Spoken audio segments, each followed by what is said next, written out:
ইতিমধ্যে আহি পৰিছে যি আলী টকি পাকিস্তানৰ চোৰাংচোৱা এজেণ্ট বুলি ক'লেও ভুল নহ'ব আৰু অৰ্থাৎ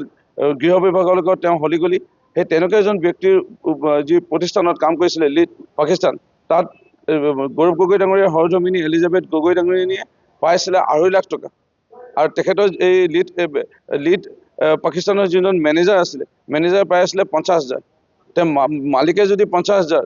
আৰু কৰ্মচাৰীগৰাকী 2.5 লাখ টকা তাতে সন্দেহৰ আঙুলি আনিছে তেওঁ গোপন তথ্য ধৰিছিল তেওঁ বেছিকৈ গোপন তথ্য ধৰাৰ কাৰণে তেওঁক অলপ বেছি দমালি ৰাখিছিল কাৰণ তেওঁ ইতিমধ্যে NGOটোত জড়িত হৈ গৌৰৱ গগৈৰ লগত চাগে লিলিমাই বুলিয়ে কৈছোঁ আৰু মানে প্ৰেম প্ৰীতি আৰম্ভ হৈ গৈছিলে সেইকাৰণে তেখেতৰ হাতৰ পৰা গোপন তথ্য আহি আছে আৰু যাৰ কাৰণে তেওঁ এই গোটেই বিষয়টো মানে জানি মানে তেওঁ তাত কাম কৰি আছিল বা তেওঁ বেছিকৈ দমা পাই আছিল সেইকাৰণে আলী টকি যিজন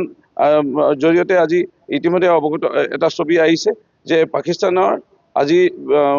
আমাৰ ভাৰতীয় মূলৰ লোকক হত্যা কৰা আৰ্মি জৱানসকলক হত্যা কৰা আমাৰ কিমানজন শ্বহীদ হৈছে শেহতীয়াকৈ এই ঘটনাবোৰৰ লগতো মানে আলী টকি এলিজাবেথ গগৈ গৌৰৱ গগৈ কিবা এটা সম্পৰ্ক থকা যেন আমি লাগিছে সেইকাৰণে তেওঁ ৰাষ্ট্ৰদ্ৰোহী বুলি ইতিমধ্যে চিহ্নিত হৈছে সেইকাৰণে তেওঁ পদত্যাগ কৰিব লাগে সেইটো আমাৰ দাবী থাকিল